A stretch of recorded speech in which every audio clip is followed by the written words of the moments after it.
అన్నాడు. 4th verse. 4వ వచనము, అందుకాయన ప్రవచనమెత్తి ఎండిపోయిన ఈ ఎముకలతో ఇట్లనుము, ఎండిపోయిన ఎముకలారా యెహోవా మాట ఆలకించుడి. Those bones cannot hear. ఆ ఎముకలు ఏమైనా వినగలుగుతాయా? వినలేవు. You say, many times I am telling about the gospel to particular person. అలాగే మీరు కూడా చెప్తూ ఉంటారు, ఎన్నో మార్లు నేను ఆ వ్యక్తికి సువార్తను అందించాను అని. But there is no use. అయినప్పటికీ ఏ ప్రయోజనం లేదు. What is the meaning of preaching to a dry bone? ఒక ఎండిన ఎముకకు ప్రవచించడము అనేది అర్థం ఏంటి?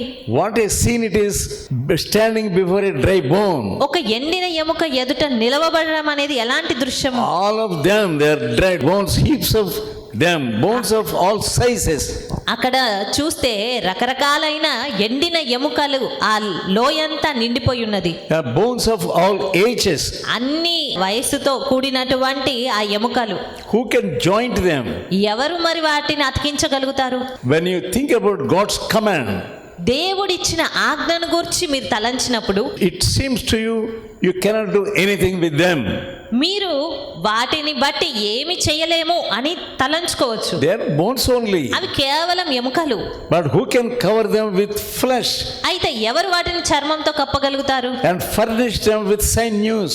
నరాలతో వాటిని కప్పగలుగుతారు. Who can give them form and shape? ఎవరు వాటికి ఒక రూపమునివ్వగలుగుతారు? Above all, who can give them breath?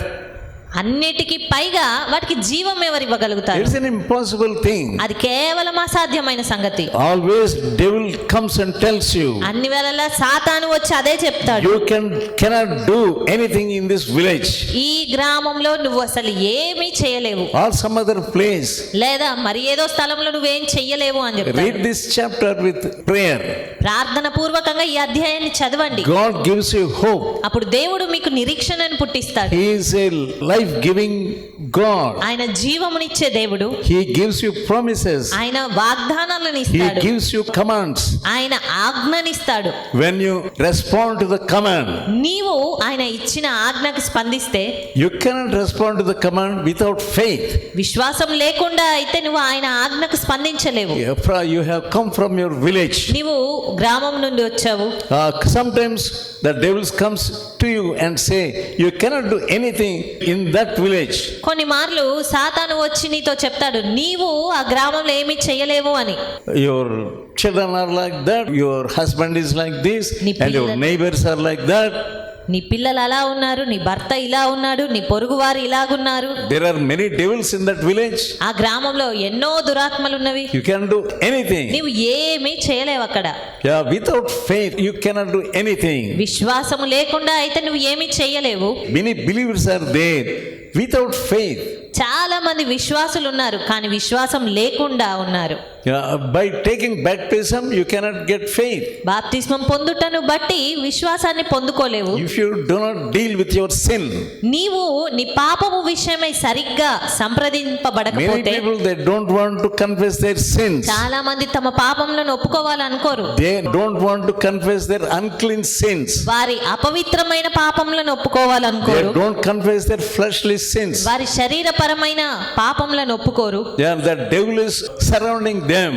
సాతాను వారి చుట్టూ ఆవరించి ఉంటాడు. Always they speak weak words, అన్ని వేళలా వారు బలహీనమైన మాటలు మాట్లాడుతూ not the ఉంటారు. words of hope.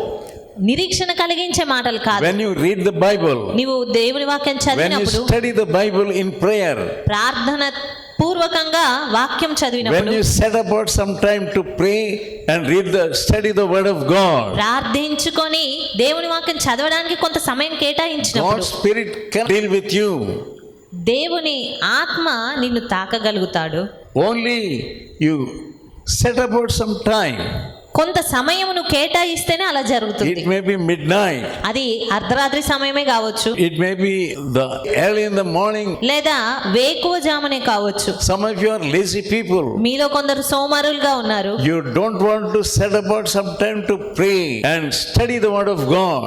మీరు ప్రార్థించుకోవడానికి, వాక్యం చదవడానికి కొంత సమయాన్ని కేటాయించాలనుకోరు. When you are studying the word of God, దేవుని వాక్యం చదివినప్పుడు మీకు that spirit of God will work in you.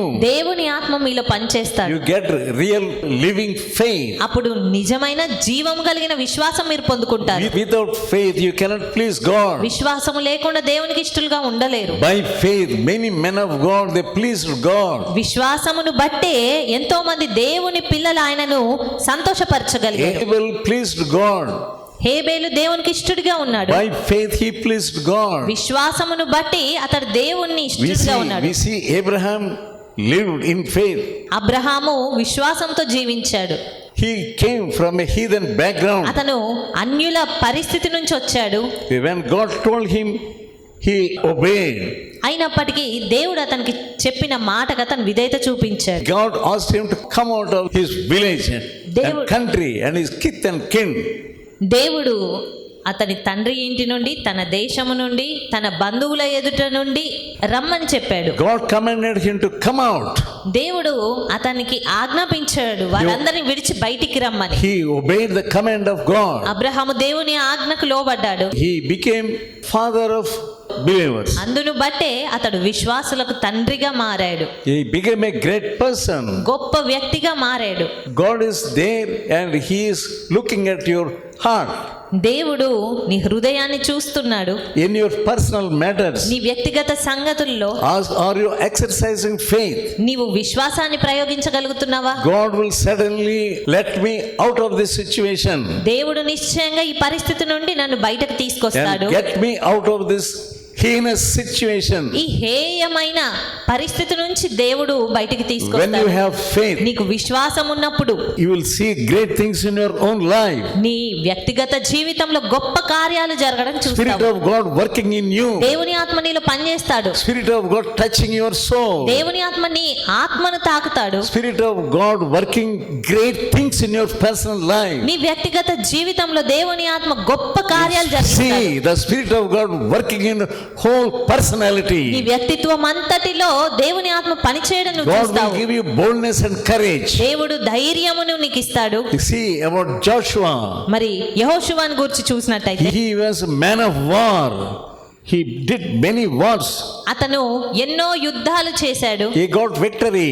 విజయాలు పొందుకున్నాడు. Victory after victory. విజయం తర్వాత విజయం పొందుకున్నాడు. God was with him. దేవుడు అతనితో ఉన్నాడు. He saw many wonders in his battles. తన యుద్ధాలన్నిటిలో ఎన్నో విజయాలను చూశాడు. God was working for them. అయితే దేవుడు వారి పక్షంగా పనిచేస్తూ God ఉన్నాడు. was fighting for them. దేవుడు వారి పక్షాన పోరాడారు. We see Deborah.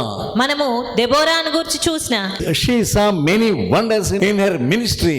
ఆమె చేసిన పరిచర్యలో ఎన్నో అద్భుత కార్యాలను ఆమె చూసింది. God gave her boldness దేవుడు అలాంటి ధైర్యం ఆమెకి ఇచ్చాడు. to do the work of God. దేవుని పని చేయడానికి కావాల్సిన ధైర్యం ఇచ్చాడు. Even that man Balak, he could not do what she did. అక్కడ ఉన్న బాలాకు సైతము ఆమె చేసినటువంటి కార్యం చేయలేకపోయాడు. Now God is looking at your heart. ఈ సమయంలో దేవుడు నీ హృదయాన్ని Your heart చూస్తున్నాడు. has become so weak. నీ హృదయం బలహీన పడి ఉన్నది. You are addicted to so many heinous sins. నీవు ఎన్నో హేయమైన పాపాలకు అలవాటు పడిపోయావు. Leave all those things. నా పాపాలన్నిటిని విడిచిపెట్టు. How long you will be wallowing in mire? ఎంత కాలము బురదలో పొర్లుతావు? Why are you liking those unclean things? ఎందుకు అపవిత్రమైనటువంటి విషయాలను నువ్వు ఇష్టపడుతున్నావు? Why you want to be with that Instagram? ఎందుకు ఇన్స్టాగ్రామ్ నే కావాలి అనుకుంటున్నావు? Why? ఎందుకు? It is the devil who is doing all this mischief in your life. నీ జీవితంలో దుష్టత్వం చేస్తున్న సంగతి అంతా కూడా అదే. You are spoiling your own life. నీవు నీ సొంత జీవితాన్ని పాడు Your చేసుకుంటున్నావు. body is the temple of God. నీ యొక్క శరీరం, నీ దేహం దేవుని ఆలయము. The Holy Spirit must live in you. పరిశుద్ధాత్ముడు దాంట్లో నివసించాలి. He will instigate you to do great things for God. ఆయన దేవుని కొరకు గొప్ప కార్యాలు నీలో ఉండి చేయనిస్తాడు. Yeah, William Carey, his motto was attempt great things for God. William Carey యొక్క మోటో ఏమనగా దేవుని కొరకు గొప్ప కార్యాలు సాధించాలి. Expect great things from God. దేవుని నుండి గొప్ప కార్యాలు ఆశించాలి. దేవుని కొరకు గొప్ప కార్యాలు If God సాధించాలి. gives you a new day, దేవుడు మీకు ఒక నూతన దినం ఇస్తే it must be a day of doing wonderful things for God. ఆ దినం అనేది దేవుని కొరకు గొప్ప కార్యం చేసే దినంగానే ఉండాలి. God will make you to alive for Him. దేవుడు ఆయన కొరకు నువ్వు జీవించే రీతిగా మార్చుకుంటాడు.